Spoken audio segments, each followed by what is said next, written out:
你给我把衣服脱了，脱得干干净净的。脱衣服干什么？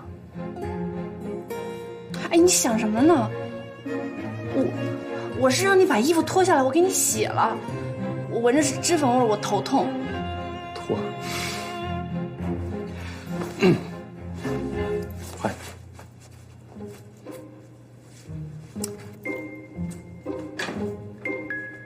你等我，一件一件，慢慢的脱。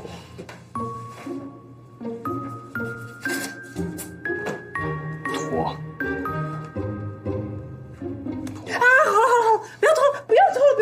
你别脱，赶紧进去，把自己洗干净了，把衣服也都给我洗干净了。我什么呀？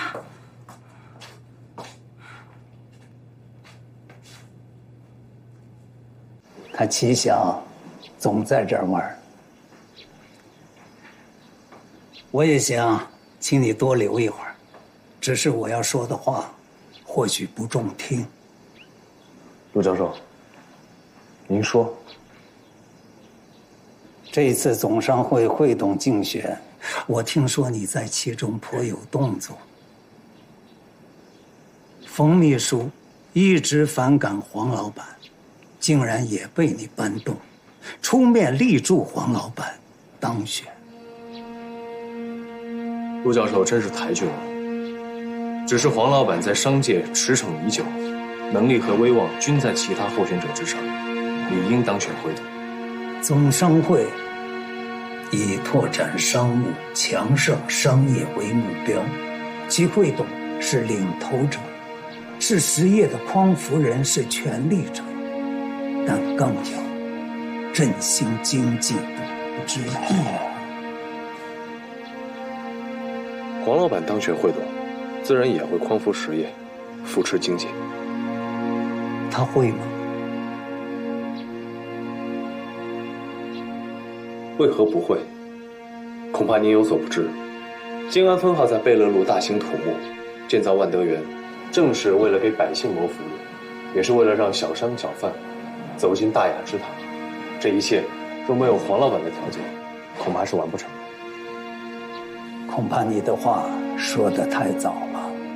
万德园落成之后，究竟是何用途，未必如你所想。黄如红为了当选法租界公董局华董，也曾信誓旦旦要为华人谋求福利。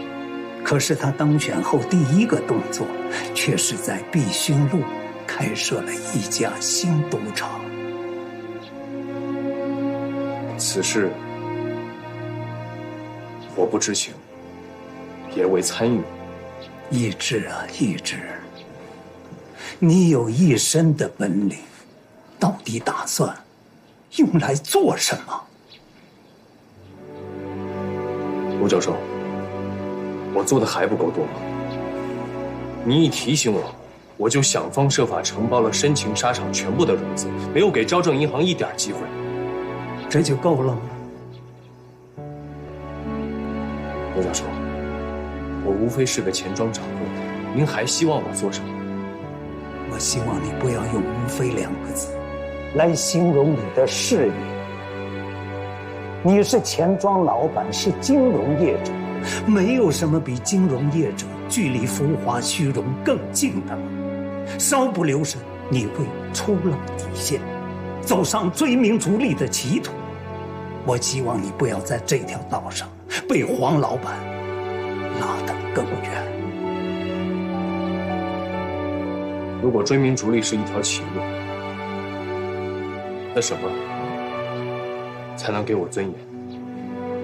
当你明白，你手里的资本不再是为了追名逐利，而是可以扶持实业、造福人民，乃至推动社会发展进步，你才能有真正的尊严。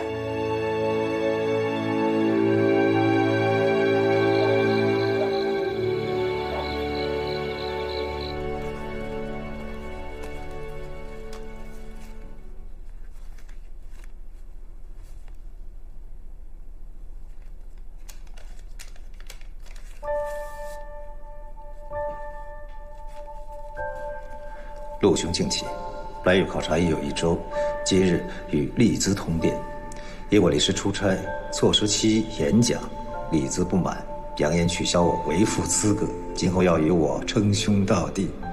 小女正处青春，思维却显犀利，方才对我发问如下：金融之业扣留利息以作收入，本质不离剥削，究竟有何可取之处，值得如此投身？实在令人冷汗沉沉。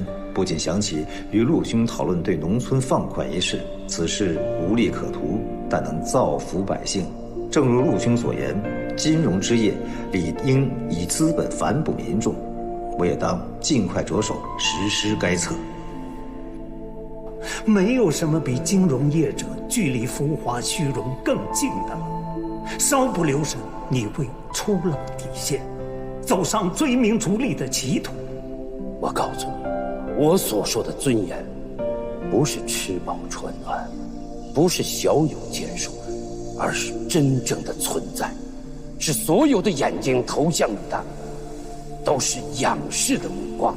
我希望你不要在这条道上被黄老板拉得更远。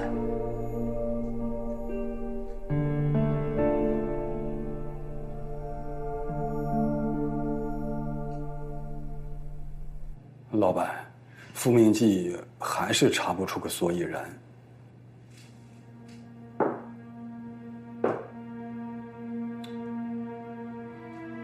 帮派走过了，各个字辈全都打听过了，不是帮派所为。南阳的酒馆，洋人的妓院，全都打听过了，跟他们没关系。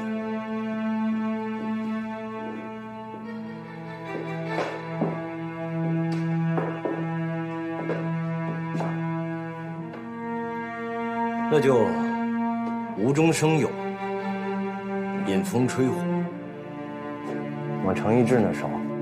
是。听说万德园已经破土动工了，正在紧锣密鼓的修建之中。知道你忙，但有些事儿还要劳你费心。老爷尽管吩咐。有俱乐部在碧虚路开业，这是账，你看看。都在盯着总商会我这个新会董，有些地方不可太张扬。你在龙吟全庄正好方便，把这些利润略加粉饰为行。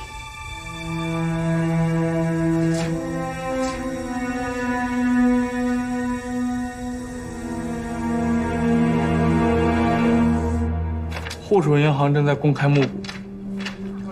周光显，41岁，毕业于日本庆应艺术大学经济科，8年前担任户主银行董事。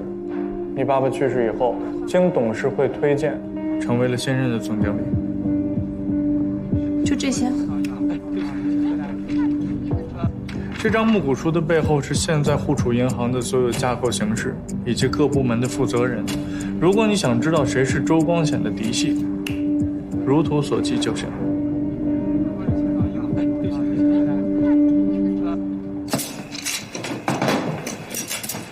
掌柜的，还给大老爷做账呢。去哪儿了？整天神龙见首不见尾的。这碧勋路的厂子富都快流油了，不，咱平不了这么大的账啊！程一志不会告诉脸瓜子，账簿体现的惊人利润，竟让他感到沉重。他确实受到了陆教授的影响，他也开始怀疑，追名逐利的成就背后，是一道深渊。然而陆教授鄙夷的那条路上，还站着大老爷。对了，给桐州祠上喂锅的款项捐到了吗？没捐呢，他们关门了。关门了？对啊，听说金一山中风了，就前2天的事。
安排的事儿查出点眉目，结果有些意外。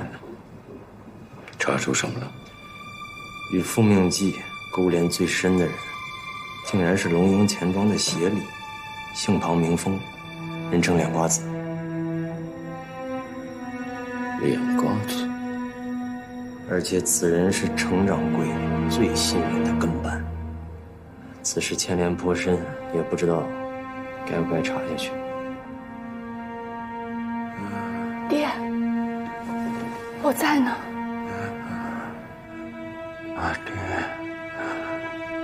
郡主给我穿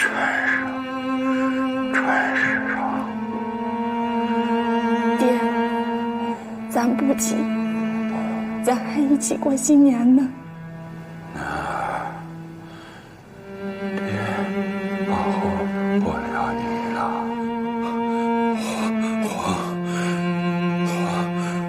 黄如红，黄如红，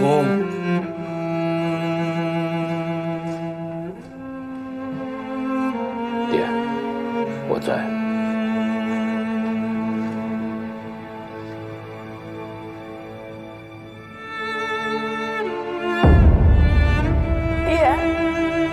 爹。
兰姐，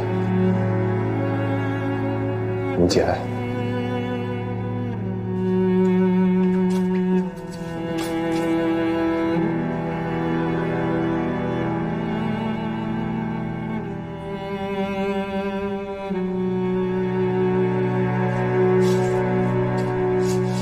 这山西是阎锡山的地盘，这廖司令早就过气了。要不是卖他一个老爷的面子，他能住进德国医院，他能找古大夫看病。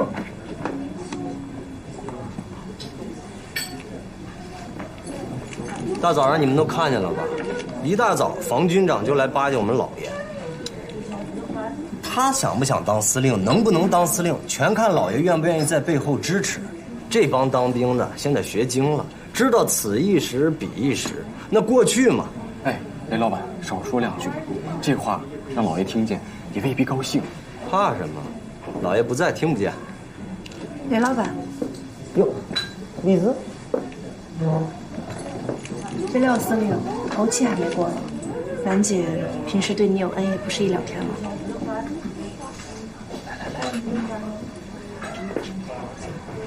你怎么来了？来找程一志？他在哪儿？他跟老爷啊去了富香堂，这富香堂可是老爷的别馆，去干什么我就不知道了。但我听说这富香堂的女人个个都是风情万种，那都玩真格的。就你这陪酒的假把式，能满足你们家程一志吗？雷老板，您今天呀嘴有点臭，回去漱漱口。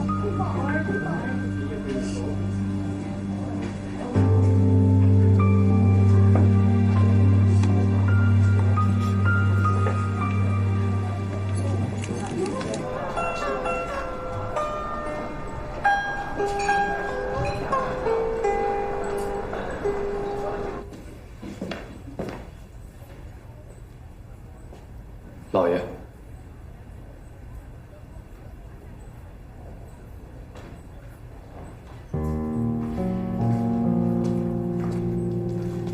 进去说。进来吧。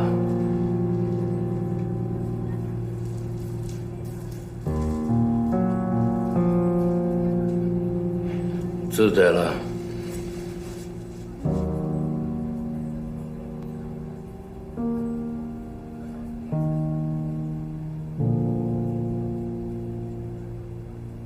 这东西是什么？你清楚吗？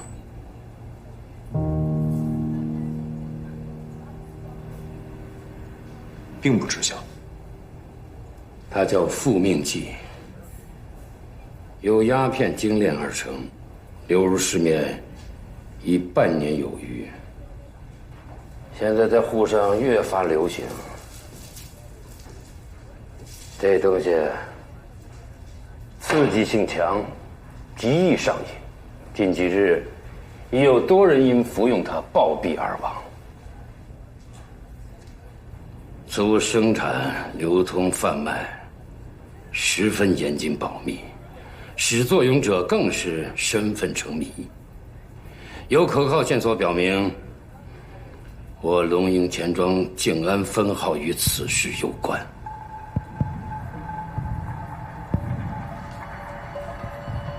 老爷，我对于鸦片生物痛觉您是知道的，静安分号绝不可能与此事有半分瓜葛，还望老爷明察。据悉，涉事人为静安分号协理，名为庞峰，人称脸瓜子，是你的爱将。脸瓜子，老爷，脸瓜子他并非野蛮君子，更非险恶之徒，实难与此事挂钩。此事恐怕有蹊跷。外人可不管其中之蹊跷，他们只会将此事与你联系在一起，与龙营钱庄静安分号联系在一起，会和我联系在一起。试想，总商会会董竟然与复命剂有干，该如何向世人解释？老爷，脸瓜子是我的属下，他的错误就是我的错误。恳请老爷准我10日，我定将此事调查清楚。若脸瓜子罪责属实，我愿意承担全部后果。去查。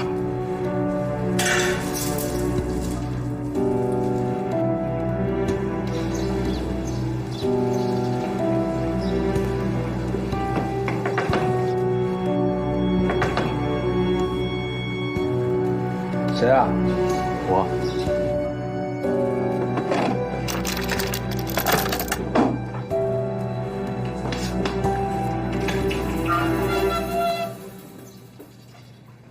大哥，你怎么来了？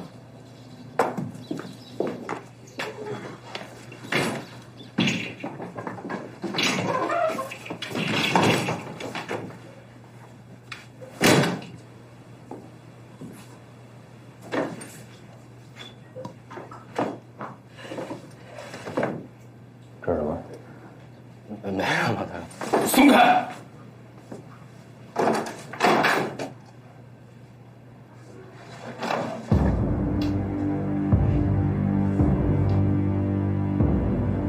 大哥，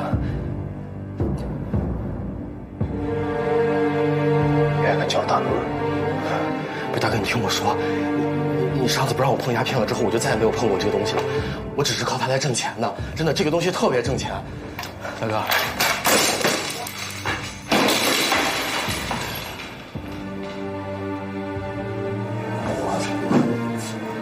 跟你说过，我最恨鸦片这个东西。只要碰了鸦片，人就不是人，人就是鬼。大哥，你为什么还要卖？大哥，松开！大哥，我错了，大哥。我对你真的太失望了，脸瓜子。大哥，你别这样，我真的还没有开始卖呢，我昨天才跟他们勾兑好的货，我昨天才拿到的货，我真的没有开始卖。大老爷都知道了，你还说你还没开始卖？这怎么可能？我真的是昨天才拿到的货，大哥，我发誓。发誓？你拿什么发誓？你之前就发过誓说你不卖鸦片，然后不碰它，然后现在呢？我发毒誓前天大哥，那你发了？我发。我脸瓜子，我庞峰，我向天发誓，今天我只要说了一句假话，我天打雷劈，我不得好死。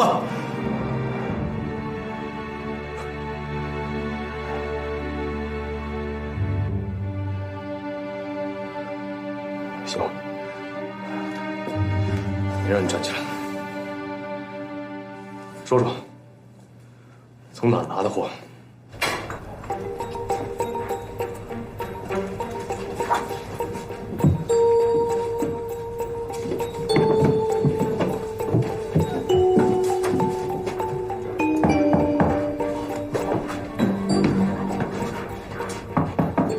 老尹，是我。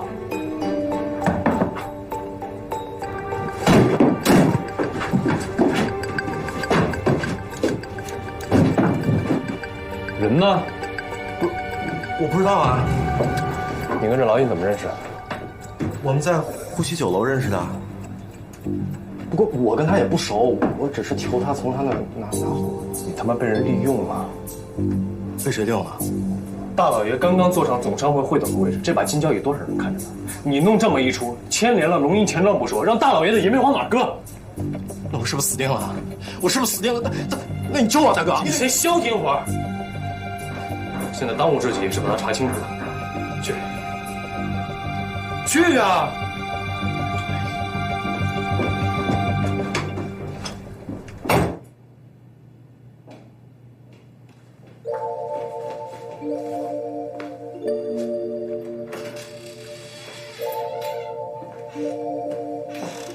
晚上好。等等。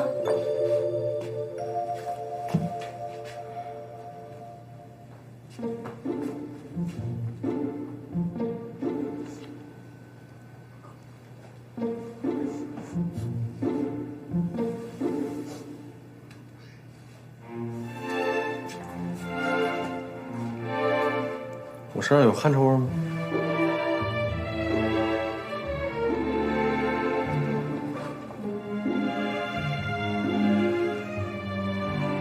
你这一下午去哪儿了？兰姐到处找你呢。老爷交代差事。交代什么差事啊？一身的脂粉。一身脂粉味。对啊。是烧纸钱的味道。雷子说，你和大老爷去了风月场所。他还说什么了？他还说，富香堂是老爷的别馆。真管不住自己的嘴。起码他没去。啊？富香堂的女人个个风情万种，全都是玩真的。你们男人是不是看见了就受不了，对不对？这话你听谁说的？你是不是就是因为我们没有，所以你就，是不是？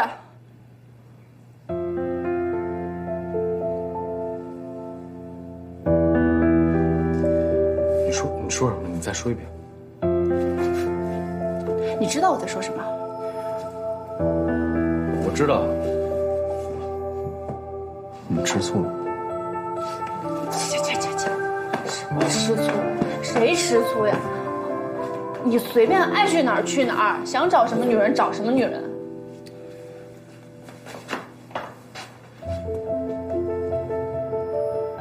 我是个正常的人，我承认我很多时候我都想跟你那什么，但并不意味着我没有跟你那什么，我就得跟别人那什么，知道吗？相信我。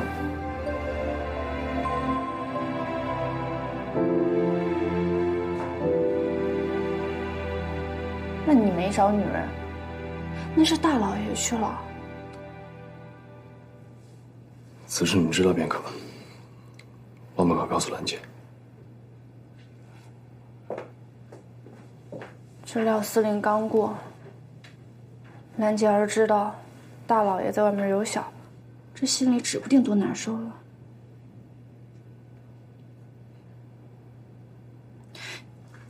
是不是很早就知道了？我也是今天才知道。你给我把衣服脱了，脱得干干净净的。脱衣服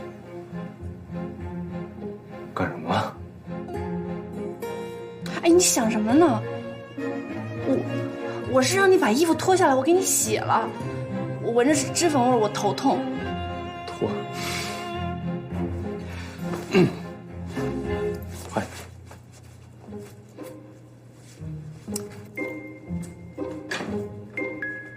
你等我，一件一件，慢慢的脱。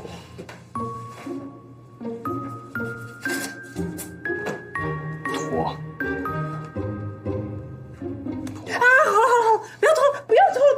你别脱，赶紧进去，把自己洗干净了，把衣服都给我洗干净了。我什么呀？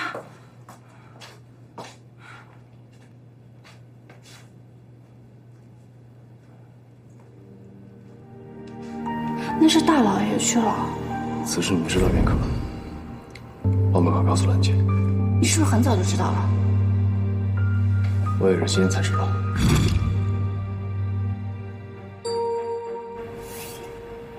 你要不要让程一志从我这儿买几幅画？哎，米芾的，仿的可像了，我跟你讲。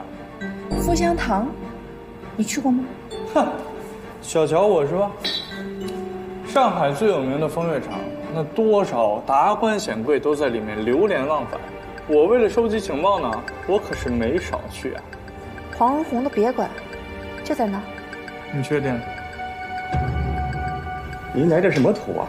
我要复明记。都要复明记，那东西可不便宜啊。您带现金的吗？哎，您是在这用呢，还是带走？在这儿用。好嘞，您稍等，我马上去准备。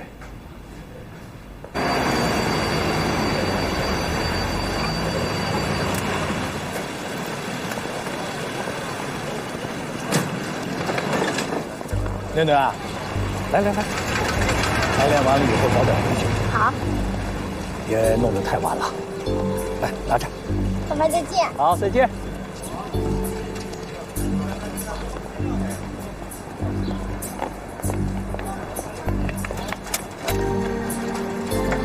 焦叔叔，好久不见了。怎么是你？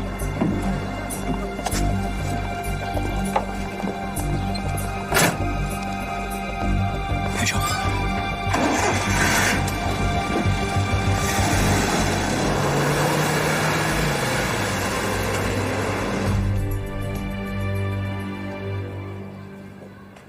老板，人来了。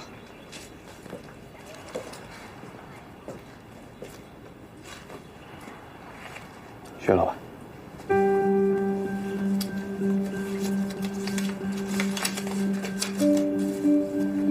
南院的知音小姐让我来了，找您进些货。什么货？你懂的。知音小姐要多少？请坐。小伙子，这一箱可有5斤重呢。瞧您说的，云兰院是什么地方？知音小姐伺候的又是什么客人？这2箱不算多。那咱可先说好，每斤这个数，给不出就拉倒。要不是知音小姐要货急，这个数我肯定不认。不过那咱们也说好了，这2箱就要现货。没问题。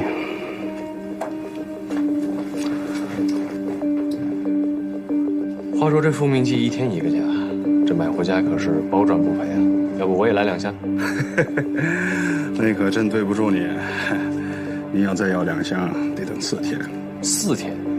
薛老板，您没跟我开玩笑吧？这货卖得这么旺，我巴不得天天卖。但是你也知道，这复命记很难弄啊。这再难拿，你们不也拿着了？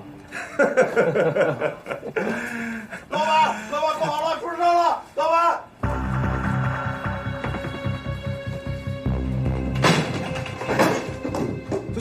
干什么呢？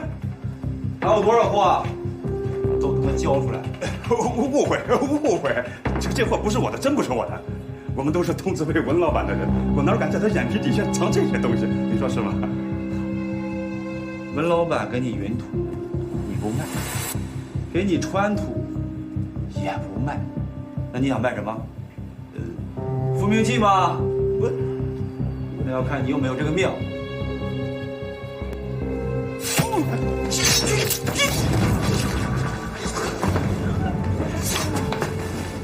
走。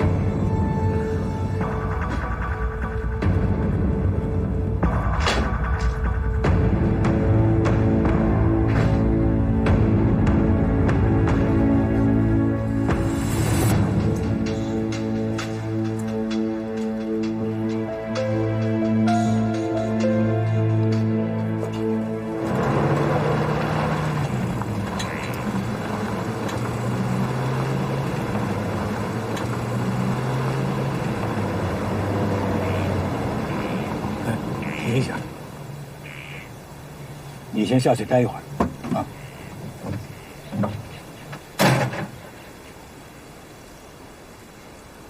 江叔叔，一直以为江叔叔是我爸爸的牵连，还在天津分处上班呢，没想到这刚调过去，才几个月就悄悄回来了，还当上了副总经理。李子啊，不管是调离还是回归，都是银行的决定。再说，你和你母亲后来的事情，我在天津有所耳闻啊，所以我一回到上海，就打听你们俩的消息，可一直没有下文呢。是吗？是啊，事实就是这样啊。焦叔叔，我爸爸之前在户主银行做股本改革，您是他的左膀右臂。焦叔叔，周总经理和我爸爸水火不容，外界不清楚，但您不会不知道呀。您是如何做到这么游刃有余，竟然能把自己又变成了周总经理的嫡系，实在是叫我不解呢。李子啊，你年纪还小，银行的事务你不懂啊。可是我年纪再小，我也明白，任何获利的背后都有条件。焦叔叔，你到底出卖了我爸什么，才得到了周光显的信任？掌柜的，洋人最爱去的凯奇公寓和冯斯歌舞厅我查过了，南洋商贩爱去的格洛克路鸦片馆我也查了，他们和那的私商都是复命剂的买家，不是卖家，而且他们都说是来了上海以后才发现的这个好东西。那看来这复命剂既不是从欧洲流入，也不是来自南洋。但是我听老尹提过一嘴，说这个好像是帮派买的货。不是，帮派的手中还是老式鸦片，而且自打这复命剂上市以来，鸦片的价格每个月走低，利润受到极大的压缩。现在各大帮派也都在查这个复命剂，但凡手下的人有私贩它，那都是处以极刑。那会是谁啊？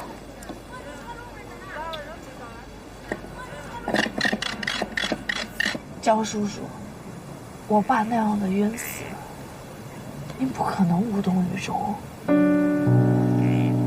您那天告诉我和我妈消息的时候，您那种心急如焚绝对不是装的。如果您还顾及一点点我父亲对您的情谊，请您告诉我，周光显到底对我爸做了什么？你今天对我的坦白，就是对我爸最好的弥补。李子，我一直把你看作晚辈，你又经受了孤雏之痛，所以我不跟你计较。但是你再这样胡搅蛮缠，非要让我替你父亲做出弥补，我还不如现在就把你带到沪楚银行总经理办公室，让你和周总经理当面对质，好吗？你敢吗？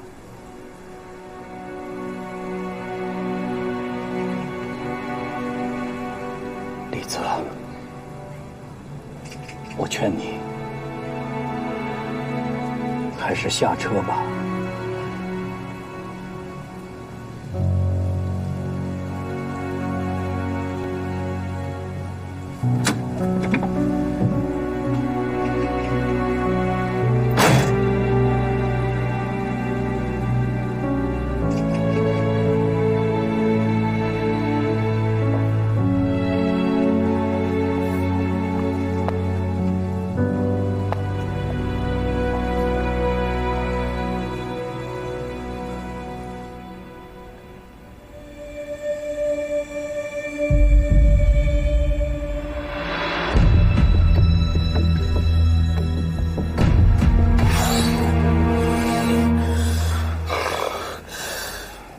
做噩梦了吧？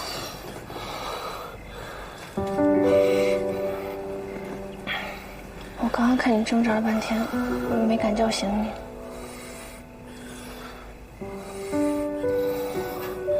没事了，睡吧。怎么没事啊？喝杯蜂蜜水，安安神。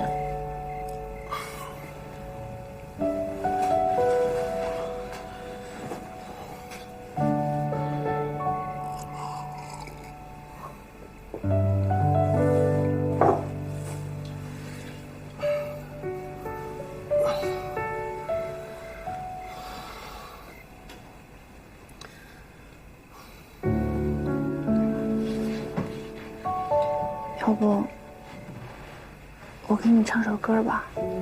唱歌？嗯。小孩子不都这样吗？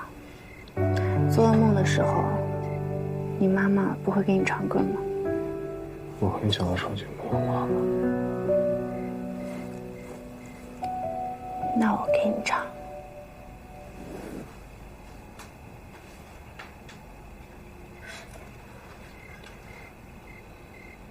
快快睡，快快睡，夜幕已低垂，床头布满玫瑰，陪伴你入睡。快快睡，小宝贝，歌声催你入睡。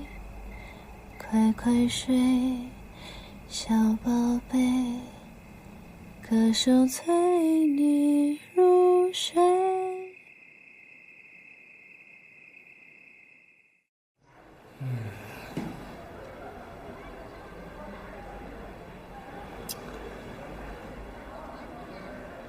之前是我情报有误，黄如虹有相好。这个黄如虹果然深藏不露。对了，帮我留心一下陈玉芝。他也有相好啊？说什么胡话呢？那你查的什么啊？他这2天有点反常。反常？夜里总是做噩梦惊醒。他说是大老爷交代了什么差事，但是具体什么事儿，他向来不说的。那你希望我怎么查呢？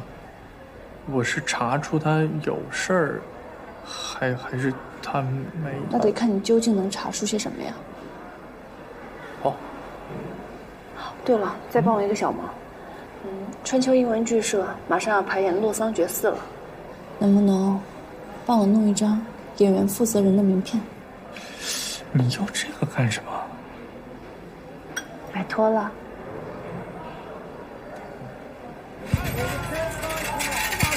谢谢他给点钱吧。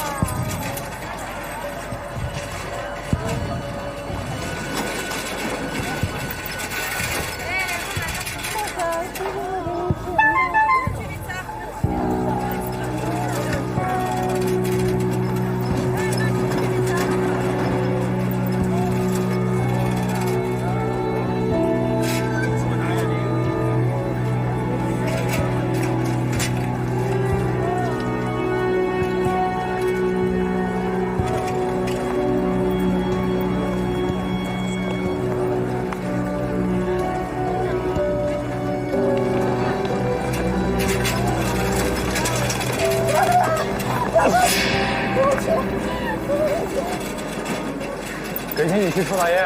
不求大爷，我会疼的。老师老汉对你舍得不？老板，谢谢老板。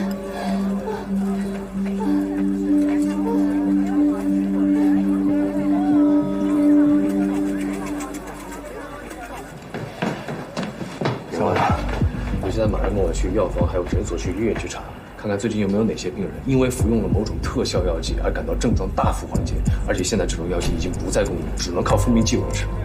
特别是那些觉得特效药剂跟复命剂高度相似的病人，一定要找到。这药房、医院，掌柜这鸦片有镇静麻醉之成分，可以止痛，而这复命剂又是从鸦片里面提纯的，更是有止痛的奇效。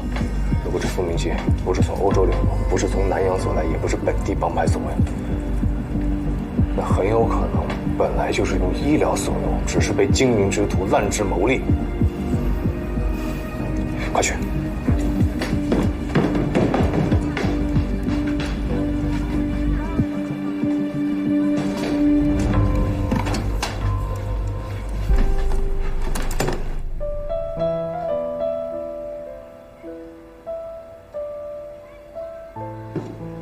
哎呀，囡囡，今天这琴弹的真好听啊！爸爸，你回来了。什么事儿这么开心呢？啊，开心了，我们在弹琴呢。你过来，快过来。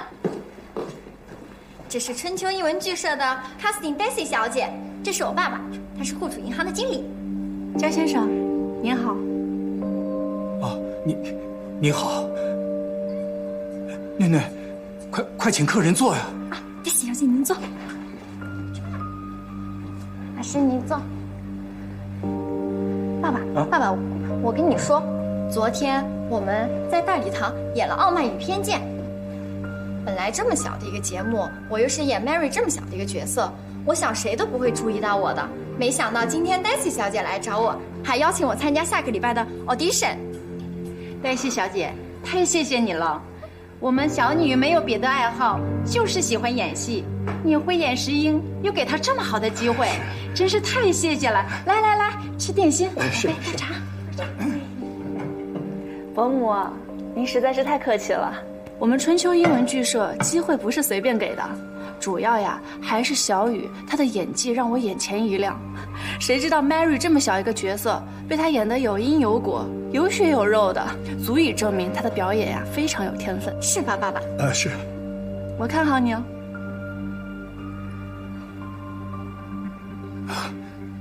哦，对了，请喝水。谢谢焦先生。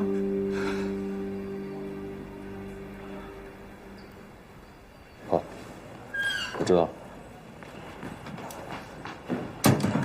掌柜的啊，有线索。之前2马路那边有一个叫仁安药房的诊所，给炎症病人卖过这种特效口服剂。我听里边的小护士说，炎症病人疼到不行，只要吃下这种强效口服剂，立马就不疼了。后来不止炎症病人来买，这烟客也来买，这贩烟的也来买。后来这买的越来越多，越来越杂，诊所怕惹事儿，就把这复命剂停卖了。什么时候停的？4个月前。所以说这口服剂是仁安药房自己独门的秘方。是的，我听里边的小护士说，是这仁安药房的老板周仁安委托他堂弟特制的。堂弟？对，谁啊？沪海大学化学系讲师周文全。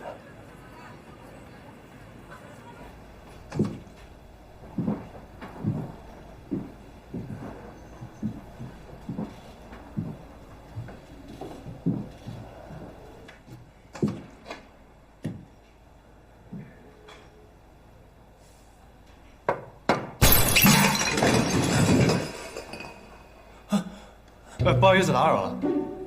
请问您是周文全讲师吗？你是？我是沪海大学校董、副总经理的朋友程一志，龙吟钱庄掌柜。你好。系主任昨天还交代了，说程掌柜您要来沪海大学捐资助教啊。对。方便我随便看看吗？好，看，您随便看，随意。有点乱啊，程掌柜。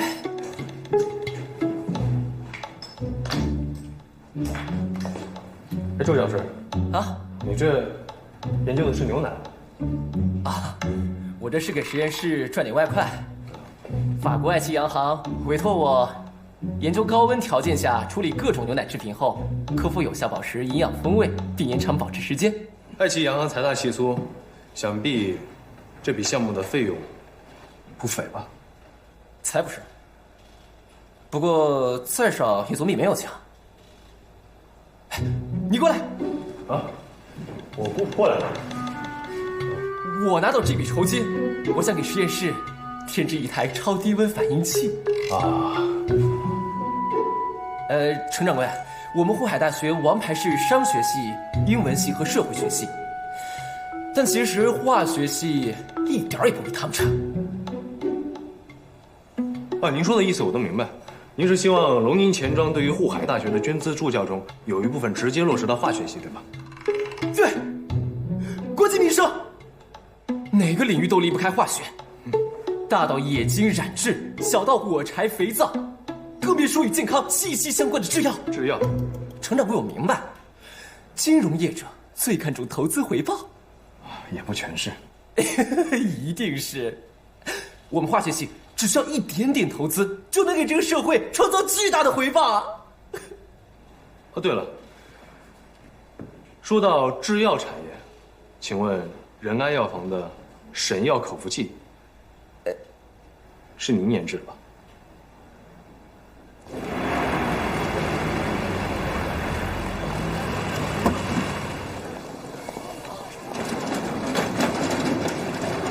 甜甜啊，爸爸，别忘了一去先把作业交了啊！好，去吧。再见。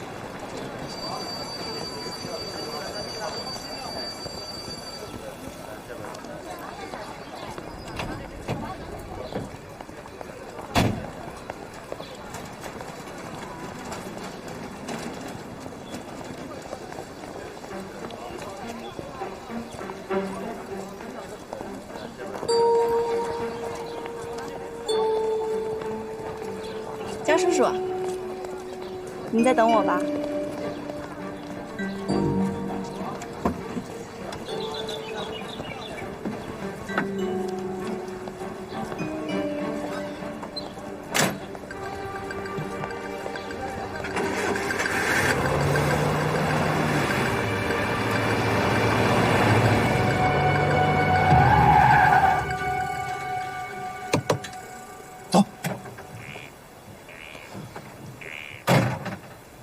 到底想怎么着啊？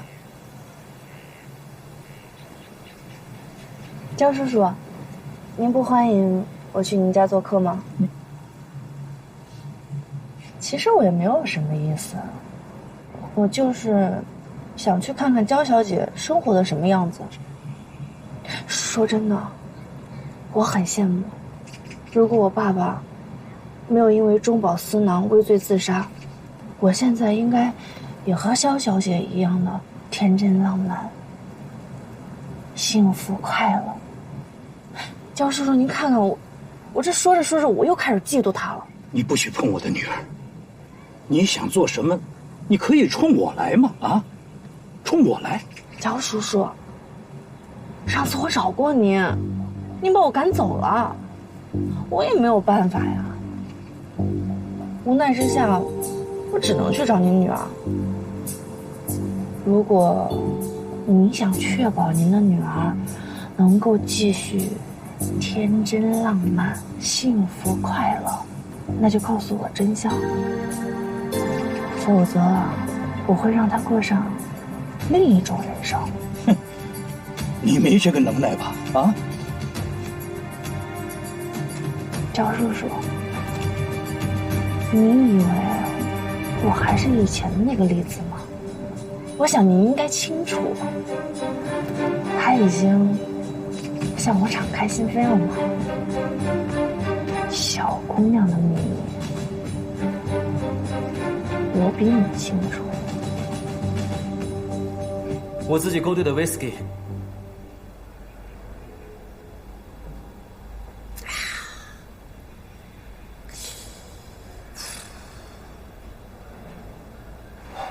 程掌柜如何知道仁安药房口服剂？是这样，我们钱庄也有店员身患炎症，经人推荐去了仁安药房。他告诉我说，这神药口服剂不愧为神药，服下之后疼痛即刻退散，且有焕然新生之感觉。它不是什么神药，它是我学术应用的污点。此言何出？炎症病人饱受剧痛之苦，所以堂兄请我为他们研制止痛药剂。当时我深感义不容辞，也尽了自己最大的努力。不曾想，口服剂镇静比鸦片强，成瘾性比鸦片更深。我以为自己研制的是药，可最后它竟成了毒品。所以仁安药房停售神药，是您要求？我必须要求这么做。我已经看到很多没有炎症之苦的人，竟拿口服剂麻醉自己，寻求刺激。如果任由它这样泛滥下去，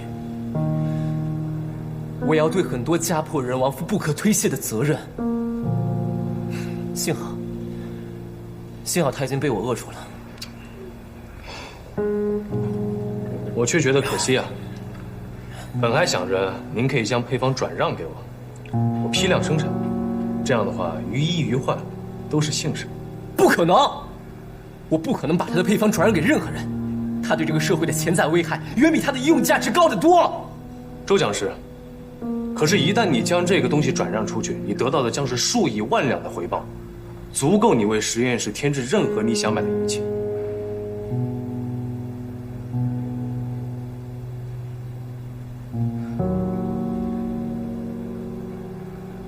我是想添置很多仪器，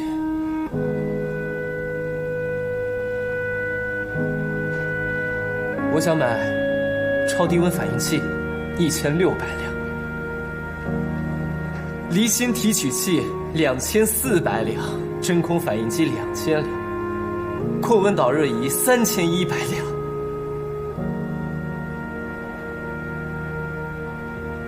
程掌柜，无论我想添置的仪器是什么，有多少，它们终归是明码标价的。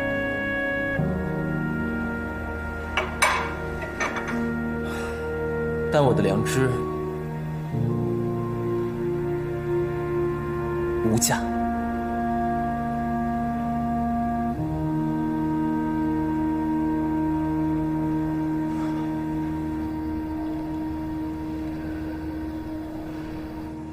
互储银行内部早就矛盾激化了。周光显的有些作为，令你父亲极为不满。他离世之前，手里有一卷胶卷，他告诉我，这是肃清互储银行财务混乱的重要证据。胶卷里面到底有什么？啊，你父亲没有给我看内容啊？您确定？确定，真的，真是这样的。周光显拿到胶卷了吗？这个我就不知道了。焦叔叔，不要拿您女儿开玩笑。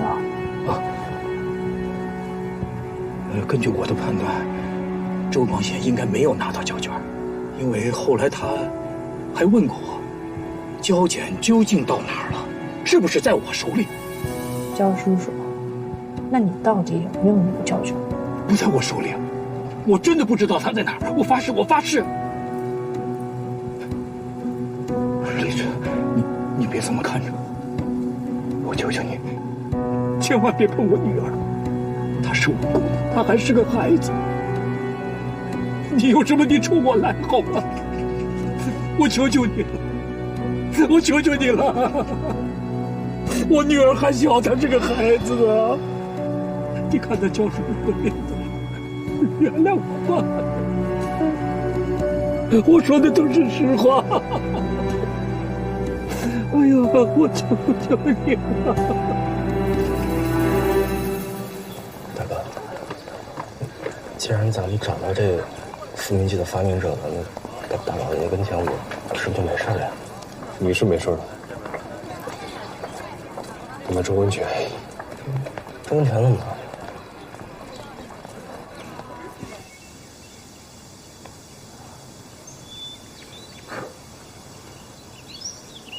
老爷，复命记的始作俑者找到了，此人名叫周文犬，是沪海大学化学系的讲师，这是他资料。难怪出手不凡，原来是科班出身。老爷，只要您一句话，我立马把他逮了。逮了做什么？自然是送去禁烟处啊。老爷，都是因为程掌柜的手下市面上在传言龙鹰钱庄跟复命记有染，这事儿要是传开了，后果不堪设想。唯有把这个周文犬抓去受审，才能撇清关系，为老爷证明。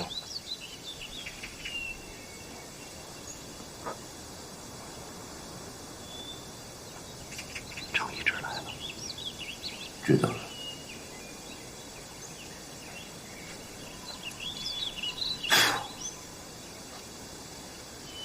这事我再想想，你先下去吧。是。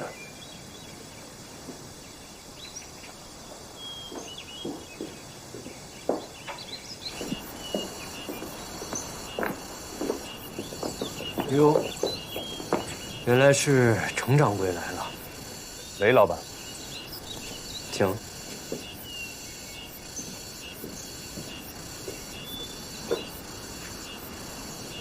老爷，关于复命剂的生产和流通，我尚未查清，但是其发明者，我已经找到。此人乃沪海大学化学系讲师周文犬，对吗？是。方才雷子来过，他建议将此人送往禁烟处，你觉得如何？万万不可。为何？因为这复命剂的始作俑者，并非是周文犬本人，相反，他只是为炎症患者缓解疼痛所造的止痛口服剂，只是因为被他人贩卖牟利，才在瘾君子之间流行，而他本人对此丝毫不知情。他极度反感毒品，甚至不为重金所获。依我所见，他只是被人无故利用罢了。复命剂确由他发明，这是不争的事实。正是因为这样，所以更加不能将他押去禁烟处。禁烟处向来形同虚设，又是各大帮派互相倾轧、争夺贩毒利益之所。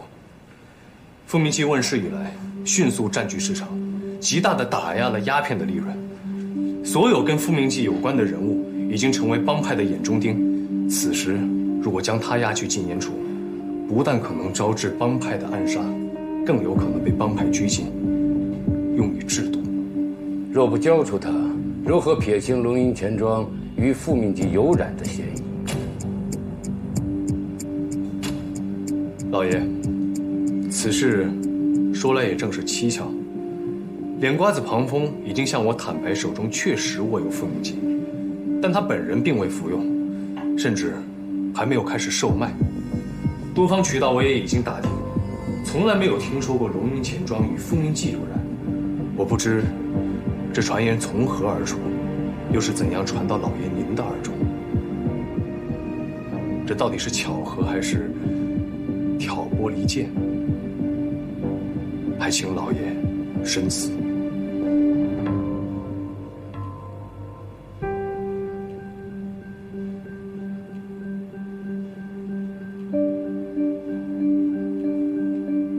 既然是别有用心之徒所为，我们先搁置一边。但这个周讲师，迟早要被帮派所发现，你保他一时，却保不了太久。所以我想恳请老爷，准许龙鹰钱庄与他交个朋友。交朋友？是。有老爷您的面子在，即便是帮派，也不敢对他轻举妄动。看来你很同情这位周讲师，但跟他交朋友，怎么个交法？说给我听听。老爷，此事容我想一想。为什么对萍水相逢的周文犬如此费心？程一之自己也不解，是担忧周文犬受到帮派残酷血腥的报复，还是因为被周文犬正直的品性感染？无论我想添置的一切是什么，有多少，他们终归是明码标价。但我的良知无价。作为金融业者，对手里的资本、眼前的社会，这个亟待拯救的国家，当你主动去肩负、去承担，你才能有真正的尊严。亦或是自己正在好奇，作为金融业者，从责任中获得尊严的滋味，程一直没有结论，但他清楚，绝不仅是大老爷说的同情使然。励志，停一下，停一下。谢谢。程掌柜，大晚上要自己走路回家？那丽兹小姐，闪光一些。钱庄又有烦心的事儿吗？没有。你每次都这样，一聊到工作的时候就闭口不谈。如果你再这样只闷在心里的话，我就不陪你走了。哎，真的没有，我只是想帮一个人。谁啊？还没帮上，好说是谁。而且能不能帮上也不知道，该怎么帮也正在想。你想帮一个人，又不是求人帮忙，有这么麻烦吗？那丽兹小姐教教我。我想的很简单，人家缺什么，你就补什么；人家想什么，你就给什么；又或者人家向往什么，你就帮助他追求什么。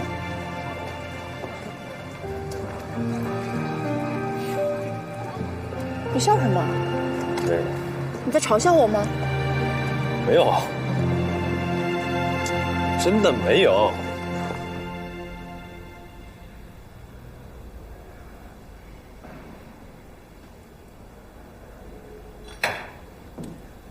周讲师，你的梦想是什么？梦想？研究止痛剂你拒绝，研究牛奶是你迫于无奈。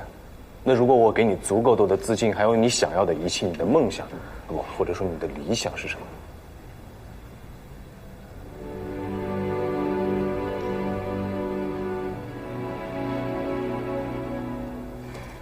陈掌柜，请您跟我去个地方。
有钱人得了肺痨，住在疗养院，风光秀丽；穷人得了肺痨，不是在这儿等死，就是回家等死。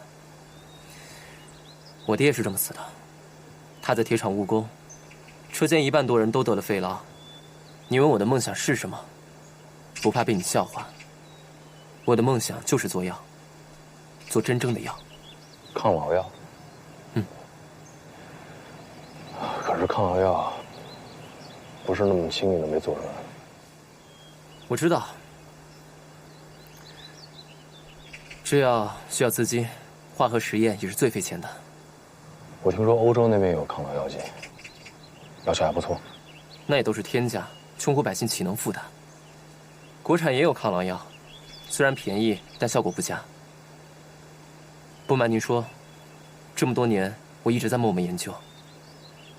可惜啊。可惜什么？可惜谁也不敢投资本土药厂。抗老领域多年来毫无进展。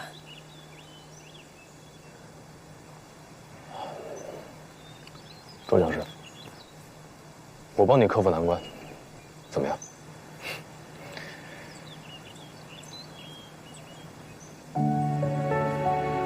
程掌柜，您刚才也说了，这药轻易做不出来的。别人或许轻易做不出来，但是我相信你们可以。走，我们回去商量一下方案。老爷，我希望由龙吟钱庄注资，替周温泉设厂制药。设厂制药，想必支出不菲吧？的确，但是由周温泉设厂制药，对于龙吟钱庄来说，至少有2点益处。说我听听。其一，周温泉并非书呆子，他对于资金数额相当的敏感，由他经营不会花钱如流水。即便将来未能成功的研制出抗老药剂，想必这经济回报也是相当的可观。研制抗老药，不错，这抗老药剂正是益处之二。周温泉的研究能力出类拔萃，如果能辅以龙吟钱庄的资金支持，这抗老药剂并非遥不可及。做？不敢。坐下说。是。老爷，您贵为上海总商会会董之职，既有匡扶实业之使命，又有振兴经济之义务。一旦这抗老药剂研制成功，将会是龙吟钱庄对于实业扶持的重大成绩。又是您作为总商会会董对于其他同仁做出的表率。毕竟眼下已经鲜有人愿意调度资本，担负起对于社会乃至于对于整个国家的责任了。给周温泉注资。多谢老爷。坐。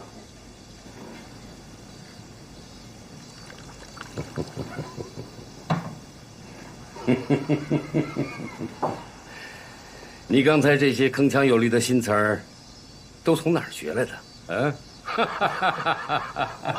让老爷见笑了。听说你最近经常去拜访陆教授。啊，其实是陆夫人最近十分挂念丽兹。当然，陆教授对于金融的理解也确实有一些值得学习的地方，所以拜访是频繁了些。应该的。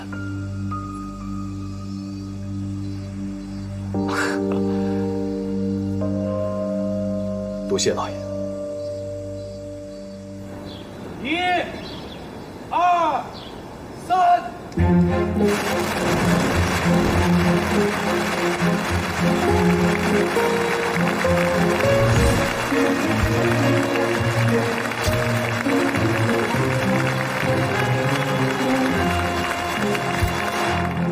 恭喜！好，恭喜文景制药厂今天开业。大家如果有什么问题，都可以问一下我们的周厂长。来，周厂长给大家解答一下。两位，麻烦请站到排练前。啊，好，来，我们先拍张照。来，看这边。程掌柜，今天有这么多记者来报道，我们工厂第一炮肯定能响。哎，这间屋子里装的是离心沉淀器，它是利用重力场的原理，使那个细菌逐渐……我只关心的是，这些仪器够用吗？太够了。我还担心，我一次性引进这么多高级设备，会泄露我研制抗痨药的计划。这有什么好担心的？洋人，他们对垄断领域一直特别留意，但凡有中国厂商试图打破这种计划，无一例外都要遭到各大洋行的围剿。如果他们知道我正在研制抗痨药，那往后我所需要的原料、仪器、许可证，都可能会遇到问题。周厂长，这些事情你不用担心，只要我们闭口不谈，洋行就无从知晓。我现在唯一担心的是药厂现在的盈利问题，恐怕不能失本。这个你放心，我们有很多盈利产品，女士用百花露，护肤霜，美白露，虽然市面同类产品不少，但我们主打药妆，又特别留心外观设计，还没出货就有订单了。这是你什么时候发明的？嘿嘿，小菜一碟。哎，你快看这个，小儿用退烧丸，风邪丹，止泻剂，还有改变。既然儿童喜欢图形图像，那我干脆把腰上的招牌改成小狗，这样一定能讨儿童的喜欢，不愁于销路。周厂长，你不仅有经济头脑，你还是个金融天才。陈掌柜，你愿意给我放巨额贷款支持我的理想？我必须为工厂创造利润。毕竟研制抗痨药过程很漫长，也很困难。在那之前，我不想让你失望。你没有让我失望，我相信你以后更不会。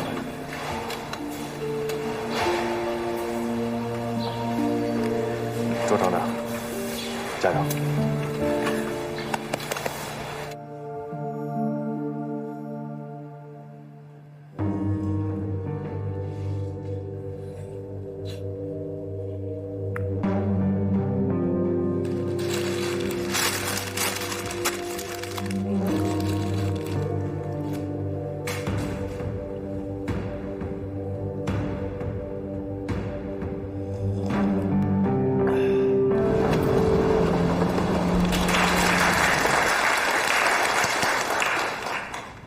今天呢，上海总商会将在此迎接一位年轻的新成员，他就是文犬制药厂的厂长周厂长，让我们掌声欢迎。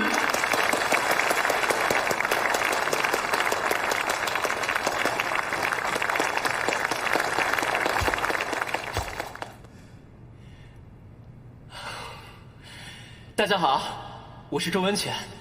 加入上海总商会，对于我来说是一个巨大的学习机会。这个组织不仅令我敬仰，更让我感到十分亲切，因为给一无所有的我注资、支持我创办工厂的龙一钱庄其创始人黄老板就坐在台下。今天我与黄老板也是第一次谋面，谢谢您。那么，然后请黄老板登台对周先生说几句提点之语呢？欢迎黄老板。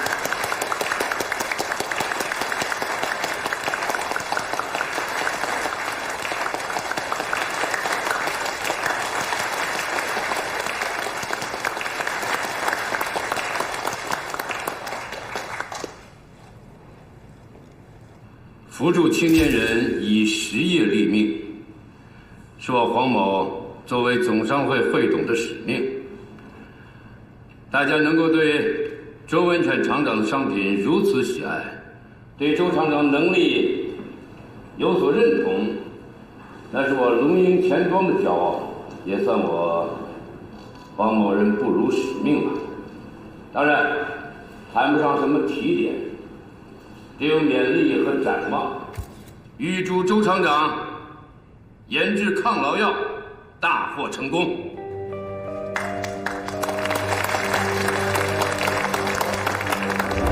洋人，他们对垄断领域一直特别留意，但凡有中国厂商试图打破这种计划，无一例外都要遭到各大洋行的围剿。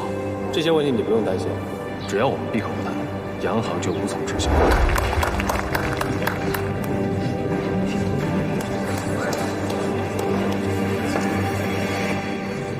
好好干，年轻人，我黄某以你为荣。那天唱的歌，再唱一遍吧。为什么？想听。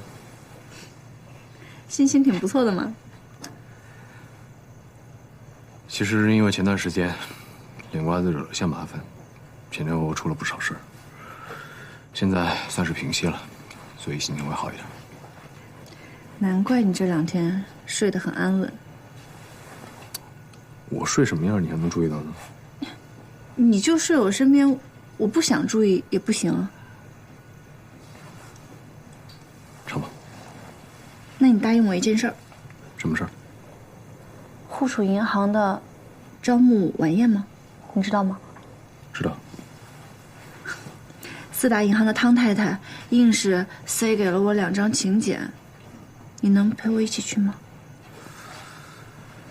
可是你就不怕他们议论你，或者议论你父亲吗？我怕呀，我一直都怕。可是怕有什么用呀？人家还不是在背后议论你，所以我今天算是想明白了，我就应该大摇大摆地走进去，让他们好好看看我嫁了多么好的一个丈夫，过得有多快活。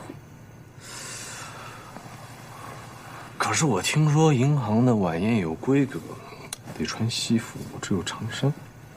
那就去定做一套啊。恐怕来不及了。我们可以加急啊。恐怕加急也来不及。加急只要3天。可是我听说加急只要2天半。程一志，我不唱了。哎，别，你唱。去不去？去。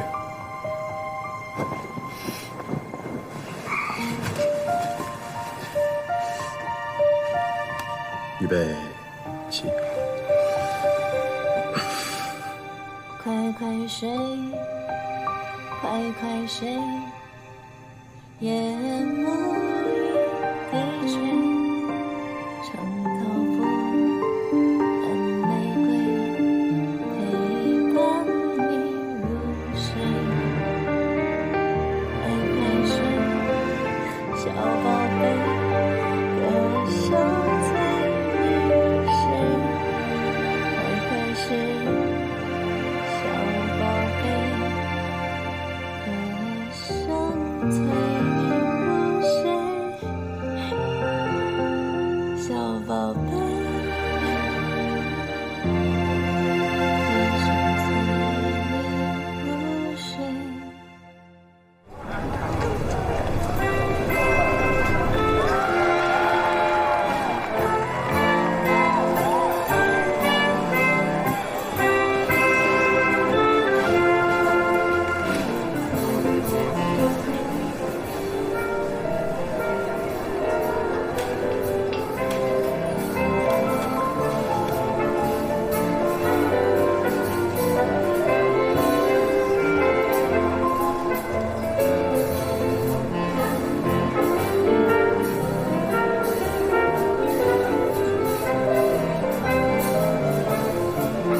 这不是吴知府的女儿丽兹吗？她怎么来了？哎，丽兹旁边那男的是谁呀？好像是前夜来的。吴丽兹怎么进来的？估计是拿着别人的请柬吧。这么费尽心思，她想干嘛？总经理啊，会不会借此机会来打探我们幕府的情况？有这个可能。你务必给我盯死他。好，我马上去跟施厂长谈条款，你去跟翟老板把投资细则说清楚。好。哎，等等，千万不要让吴丽兹跟翟老板接触。我明白了。宁宁，我明天去接你下班，一起去大华戏院看电影，好不好？你不要说你忙，我比你更忙。不一样，你再忙，你自己就是老板呀。我。程掌柜，哎，你等等我。这美女当前，你怎么撇下她来找我？我不知道伯父邀请您，有事招待。伯父？你的伯父是哪位？沪蜀银行周光贤总经理。啊。那位先生的太太要2个甜甜圈，你动作快点送过去。哦，不好意思，太太，您说的是哪位先生？喏，那位。您说的是翟老板吗？翟老板？翟老板不是和周总经理说话的那个吗？哦，那就对了，那位啊就是翟老板。那位呢？那位是施厂长，巨文皮革的施厂长。您说的这位啊就是翟老板，冠丰地产的翟老板。你不会搞错了吧？太太，这2位可都是我们的大贵宾呢，我可不敢搞错啊，太太。程掌柜。总商会上的插曲您听说了吗？黄老板在总商会上为我致辞，居然公开预祝我研制抗痨药成功。哎，大庭广众之下，引得议论纷纷。啊，这个实在是抱歉，这个事我处事不周，因为钱庄的具体事务黄老板从来不过问，所以是因为我没有告诉他保密研制计划的重要性，他肯定是好心说错话。这我知道，我本来也想蒙着头当没发生，但是这几天还有刚才，好几个洋行买办都来试探我研制抗痨药的虚实，我现在该如何是好？其实说到补救计划，也不是没有办法，但是需要你表演。表演？往后肯定还会有人来问你同样的话，你到时候就说，你不光要研制抗痨药，还要研制肝病药、风湿药，反正凡是市面上洋人所垄断的药剂，你都要研制，而且不光要说，还要说的言之凿凿，更是要说的意气风发。就比如，3个月你要研制出抗痨药剂，5个月你要研制出肝病药，你这样的话说多了之后，会让洋行觉得这是文犬制药厂的营销职权。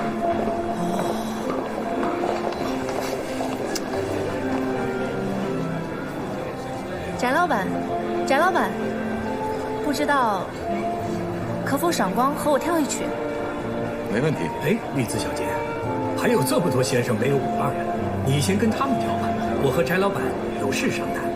焦副总经理，您这是想赶我走吗？就因为我父亲过世了，他不再是户储银行的总经理了，所以我连在这跳舞的资格都没有了吗？丽子小姐，小姐就是吴志福经理的千金。正是，不知道您是否还愿意跟我跳舞？当然可以，请。你。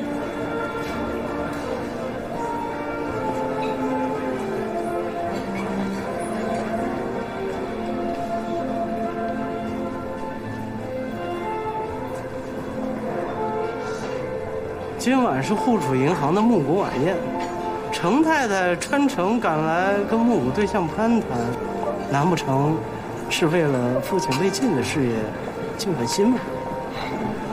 恐怕那人心有余而力不足，今晚只是凑凑热闹，跳跳华尔兹而已。哦，呀，程掌柜真是好胸襟呐！做事太太与别人热舞不断，还不恼不乱呢。啊，你太小瞧程掌柜了，你忘了？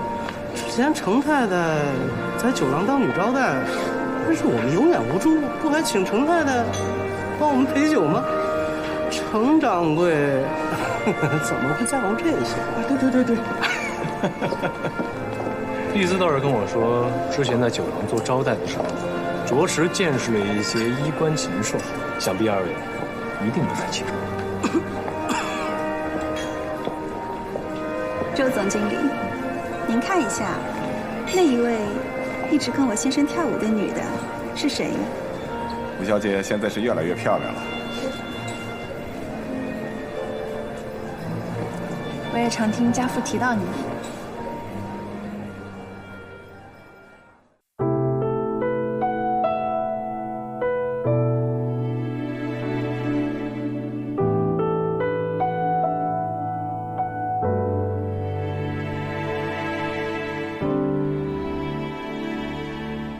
迷人的音符穿堂而过，千万种孤独喃喃入库，平静的海面，迷雾持续平铺，巨大而深深的虚无，动人的孤独平行错落，两颗心各自独舞，偃旗息鼓，热闹的舞台，命运随即画出偶尔会交叉的弧。